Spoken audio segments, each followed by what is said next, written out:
ছাগলের গোশত হালাল না হারাম? কুকুরের গোশত হালাল না হারাম? ছাগলের গোশত হালাল করেছেন কে? কুকুরের গোশত হারাম করেছেন কে? আল্লাহ। দেখতে বাহ্যিক এই চোখে দেখতে কিন্তু ছাগল আর কুকুর সাইজে সমান, সাইজে গায়ের গঠনের সমান, এবং উভয়টাকেই বানাইছেন কে? উভয়টার গায়ে রক্ত মাংস দিছে কে? তাইলে দোনোটা একই রকম সাইজে, কিন্তু আল্লাহ তাআলা একটাকে বলছেন হালাল খাও, আরেকটাকে বলছেন হারাম খেও না। যার কারণে আপনি ছাগল খান গোশত, কিন্তু কুকুরের গোশত আপনি খান না, হারাম।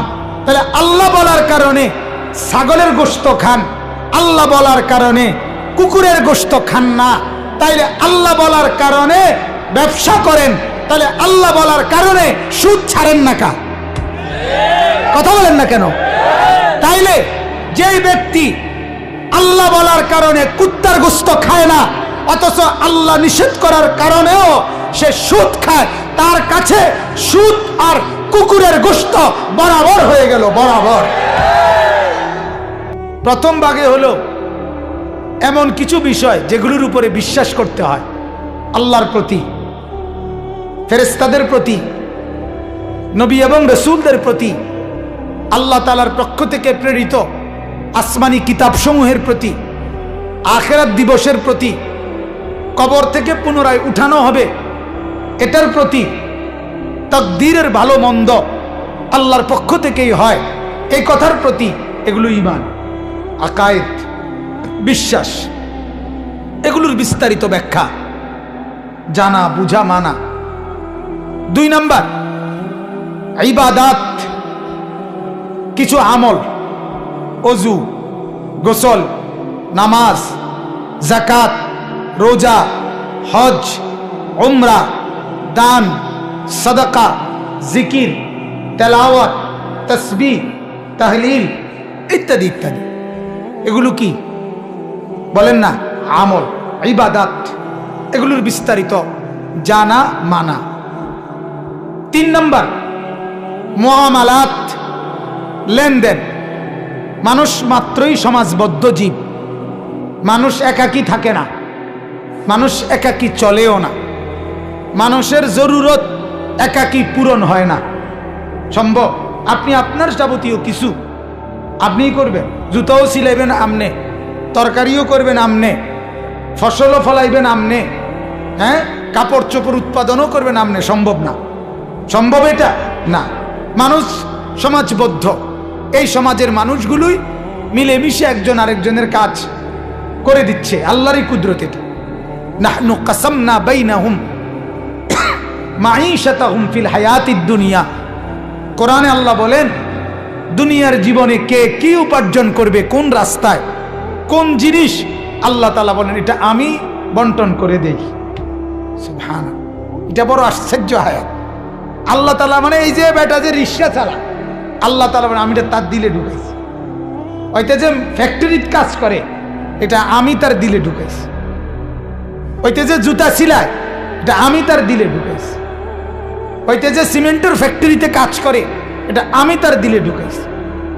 নাইলে যদি চেয়ারম্যান সাহেবকে দায়িত্ব দেওয়া হয় যে আমনে আপনার ইউনিয়নে মোট 2000 ভোটারের ভোটে আপনি জিতছেন, নির্বাচিত হয়েছেন, এইবার এখানে 2000 ভোটারের নাম লিখে দিল আর বিষয়গুলো লিখে দিল যে জুতা ছিলানো, অটো চালানো, সিএনজি চালানো, তারপরে দিয়ে ক্ষেত খামার করা, দোকানদারি করা, মুদি দোকান, এরকম একটা একটা করে লিখে দিল।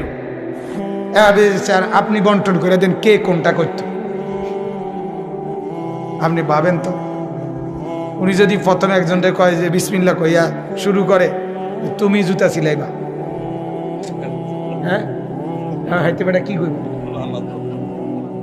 কি ও চেয়ারম্যান, তোমার কি কোথায় কোনো বিবেক দিছে না? তুমি এটা কি বিষয় ফইলাই জুতাটা আমার কান্দে দিলা?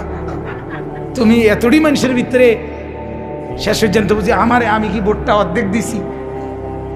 কথা বলেন না? তাহলে চেয়ারম্যানের 14 গোষ্ঠীও কি করতে পারবে না এগুলো গুছাই দিতে? সুবহানাল্লাহ। রব্বুল আলামিন বলে নাহনু কাসামনা বাইনাহুম মাঈশাতাহুম ফিল হায়াতিদ দুনিয়া। আমি বন্টন করি, আমি বন্টন। আমি আমার বান্দার এক একজনের দিলে এক একটা কর্ম আমি আল্লাহ তাআলা তার দিলে ঝুঁকায়া দেই। কুল্লুন মুয়াসসারুন লিমা খুলিকা লাহু। আল্লাহ নবী সাল্লাল্লাহু আলাইহি সাল্লাম বলেন, যাকে যে জন্য আল্লাহ বানাইছেন, যে কাজ করাবেন, নবীজি বলছেন আল্লাহই তার জন্য ওই কাজটা সহজ করে দেন। আমি সুনামগঞ্জ আপনার গেছিলাম একবার, তো চুন বানায়, চুনের ফ্যাক্টরি গেছি। মানে এটা যেখানে শ্রমিকরা কাজ করতেছে, চুন বানাইতেছে, যেখানে একেবারে মনে হয় যেন জাহান্নামের কুণ্ডলী, আগুন ধাউ ধাউ করে জ্বলতেছে। ওরা এটার কাছের থেকেই দেখি এরকম লম্বা লম্বা লোহার শিক দিয়া দিয়া এটি লারে। আমি মনে হয় ওই মনে করেন ওই গেট, আমি এখানে, এরপরও আমার গরমের হাত লাগে, আমি এর থেকে বেশি যাইতে পারি নাই। তাহলে ওই মানুষটা কেমনে করতেছে বছরের পর বছর। রডের ফ্যাক্টরিতে গিয়ে দেখেন মনে হবে এটা জাহান্নামের কুণ্ডলী, কিন্তু সেখানেও তো শত শত শ্রমিক কাজ করে কিনা। আল্লাহ তাআলা বলেন এটা আমি করি, আমি তার দিলে দিছি। নাহলে এই জমিনের শৃঙ্খলা, আমার এই পৃথিবীর সব কিছুর প্রয়োজন মানুষের পূরণ করার জন্য আমি বন্টন করেছি, যার ফলে আমার জিন্দেগির, আমার দুনিয়ার সব কিছু সুন্দরভাবে চলতেছে। এটা যদি আমি না করতাম তাইলে মানুষ কেউ কাউরে দিয়া এটা করানো সম্ভব ছিল না। তো আল্লাহ নবী বলেন যাকে আল্লাহ যে কাজের জন্য বানাইছেন, মুয়াসসারুন, আল্লাহই তার জন্য এটা সহজ করে দেয়, তার জন্য এটা আরাম বোধ হয়। আরেকজনে বলে বেটা মানসি নিয়ে এই কাম করে, বেটা হেতে কো ভাই আমি তো আল্লাহর রহমতে করতে আসি, ঠিক কিনা বলেন? এটা আজিব। আমি ব্যক্তিগতভাবে নিজের ছোট্ট অভিজ্ঞতা, যেমন আমার অনেক সময় অনেকে কয় যে হুজুর আল্লাহর দয়া যে এইভাবে দিনকে দিন সারা মাস রাত্র এইভাবে 3টা 4টায় যে ঘুমান, কেমনে সম্ভব, পারেন কেমনে? আমি বললাম যে ভাই, সবসময় আমি এটা বলি যে ভাই মূল কথা হলো যদি আমি পারতাম যে আমি জেগে থাকি, আমি করি, খোদার কসম তাইলে সম্ভব ছিল না। আল্লাহ করায়, এই জন্য সম্ভব, জন্য সম্ভব। মালিকের রহম এটা। তো আমার বলার উদ্দেশ্য হলো 3 নম্বর কথাটা বলতেছিলাম, মুআমালাত, লেনদেন। মানে আমরা মানুষ মাত্রই কিছু না কিছু পরস্পরের সাথে কি করি, লেনদেন করি। আমি ফসল দিলাম, আপনি টাকা দিলেন। আমি জমি দিলাম, আপনি মূল্য দিলেন। আমি মূল্য দিলাম, আপনি জমি দিলেন। এই যে হাজারো দোকানপাট, হাজারো আইটেমের ব্যবসা পাতি, ক্ষেত ফসল, জমি জমার লেনদেন, এগুলো ইসলামের অংশ। এগুলোর ব্যাপারেও ইসলামের বিধান আছে। এগুলো জানা আমাদের উপরে জরুরি, আমাদের উপরে ফরজ। এটাকে বলে মুআমালাত, এটা ইসলামের অংশ। তাহলে 1 নাম্বারটা হলো আকায়েদ, বলেন তো। 2 নাম্বারটা হলো ইবাদাত, বলেন। 3 নাম্বারটা হলো মুআমালাত। প্রথমটা হলো বিশ্বাস, দ্বিতীয়টা হলো কর্ম মানে আমল, 3 নাম্বারটা হলো লেনদেন। 4 নাম্বার খেয়াল করেন, মুআশারাত। 4 নাম্বারটা পারস্পরিক আচরণ।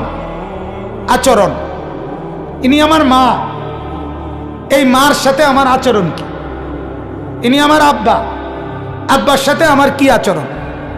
ইনি আমার চাচা, মামা, ফুফা, খালু, ওদের সাথে আমার আচরণ কি?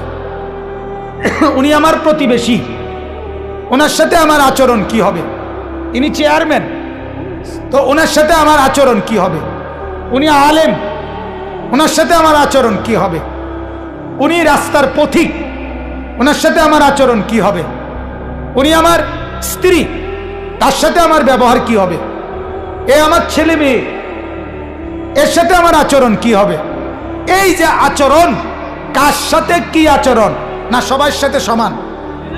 মার সাথে যা আচরণ তো শাশির লোকে তাই না, মা অনেক কাছের, তারপরে তারা, তারপরে তারা, তারপরে তারা। তাহলে কার সাথে কি আচরণ হবে এইটা জানা, এটা বুঝে নেওয়া, এই অনুযায়ী আমল করা, এটা ইসলাম, এটারে মুআশারাত বলে। 5 নাম্বার হলো আখলাক, চরিত্র। প্রত্যেক মানুষের ভেতরে ব্যক্তি কিছু চরিত্র আছে, এটা আবার 2 ভাগ, কিছু মন্দ চরিত্র, কিছু সৎ চরিত্র। মন্দ চরিত্রগুলো দূর করা, সৎ চরিত্রগুলো আনয়ন করা। যেমন কৃপণতা, এটা একটি মন্দ স্বভাব না উত্তম স্বভাব? এটা সরানো। দানশীলতা, সাখাওয়াত, এটা মন্দ স্বভাব না উত্তম স্বভাব? এটা আনা। এটা হিংসা, এটা উত্তম স্বভাব না মন্দ স্বভাব? এটা সরানো। আবার অপরের কল্যাণ কামনা করা, এটা উত্তম স্বভাব না মন্দ স্বভাব? এটা আনা। এইটা আখলাক, ব্যক্তি চরিত্র। কিছু কুরিপু, মন্দ স্বভাব সরানো, কিছু সুরিপু, উত্তম স্বভাব আনা। আমার বাপ, তাইলে কি বুঝলেন? 5টি বিষয়ে এই পুরা কোরআনের বর্ণনা, হাদিসের সব বর্ণনা। হয়তো এটা আকায়েদ, নয়তো এটা ইবাদত, নয়তো এটা মুআমালাত, নয়তো এটা মুআশারাত, নয়তো এটা আখলাক। আল্লাহ তাআলা বলেন, মনে করেন আল্লাহ তাআলা বলছেন আল্লাযীনা ইউমিনুনা বিল গায়ব, যারা ঈমান আনে অদৃশ্যের উপরে, তাহলে এটা আকায়েদ। আল্লাহ বলছেন ওয়া ইউকিমুনাস সালাহ, যারা নামাজ আদায় করে, এটা হলো ইবাদত। আল্লাহ তাআলা বলছেন আহাল্লাল্লাহুল বাইআ ওয়া হাররামার রিবা, ব্যবসাকে হালাল করেছেন, সুদকে হারাম করেছেন, এটা লেনদেন। ঠিক কি না বলেন না? আল্লাহ তাআলা বলেন ওয়াবিল ওয়ালিদাইনি ইহসানা, মা বাবার সাথে উত্তম আচরণ করো, এটা মুআশারাত। আল্লাহ তাআলা বলেন যে আপনার আল্লাহ তাআলা বলেন ফামা ইয়াকুনু লাকা আন তাতাকাব্বারা ফিহা, আমার কাছে অহংকার করা সাজে না, তাহলে এটা আখলাক। উদাহরণ দিলাম আরেক দ্রুত। তাহলে কি বোঝা গেল? পুরা কোরআনের বক্তব্যে 5 ভাগে বিভক্ত। কয় ভাগে? কোন রাসূলুল্লাহ সাল্লাল্লাহু আলাইহি ওয়াসাল্লামের পুরা জিন্দেগি কয় ভাগে বিভক্ত? এই যে এবার ওই কথার লগে এই কথাটা মিলান। আপনি যে প্রথম শুনলেন, হে ঈমানদারেরা পূর্ণ ইসলামের মধ্যে প্রবেশ করো, তাহলে কয়টার মধ্যে? বুঝাতে পারলাম নি? আল্লাহ যে বললেন তুমি পূর্ণ মুসলমান না হয়ে মইরো না, তাহলে কয়টা বিষয়? তোমার বিশ্বাস ঠিক করো, তোমার আমল ঠিক করো, তোমার লেনদেন ঠিক করো, তোমার আচরণ ঠিক করো, তোমার আখলাক ঠিক করো। সুবহানাল্লাহ। হ্যাঁ, প্রতিটা সমান গুরুত্বপূর্ণ, সমান গুরুত্ব। আকিমুস সালাহ, এটা আল্লাহ তাআলার আদেশ, নামাজ আদায় করো, এটা যেমন গুরুত্বপূর্ণ, তো আল্লাহ তাআলা স্পষ্ট বললেন কুলু মিন তাইয়্যিবাতি মা রাযাকনাকুম, হালাল রিজিক ভক্ষণ করো, এটা একই আদেশ। আদেশ কিনা বলেন না? তাহলে ওইটা যদি আপনি পালন করেন নামাজ, তাহলে হালাল খাবেন না কেন? কথা বলেন না। সুদ খাইবেন কেন বলেন? আমি আপনার স্পষ্ট বলি, আপনার যুক্তি আপনি বলেন। ছাগলের গোশত হালাল না হারাম? কুকুরের গোশত হালাল না হারাম? ছাগলের গোশত হালাল করেছেন কে? কুকুরের গোশত হারাম করেছেন কে? আল্লাহ। দেখতে বাহ্যিক এই চোখে দেখতে কিন্তু ছাগল আর কুকুর সাইজে সমান, সাইজে গায়ের গঠনে সমান, এবং উভয়টাকে বানাইছেন কে? উভয়টার গায়ে রক্ত মাংস দিছে কে?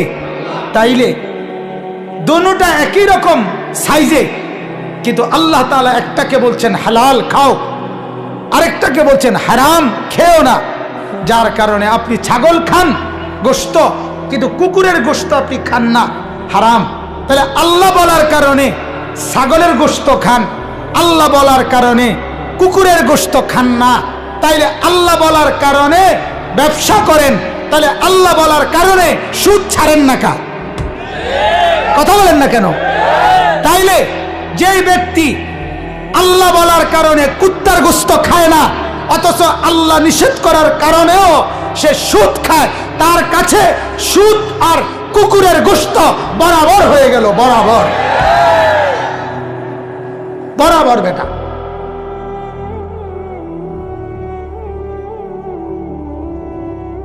নাই তো তুমি বলো তুমি কুত্তার গোশত খাও না কা?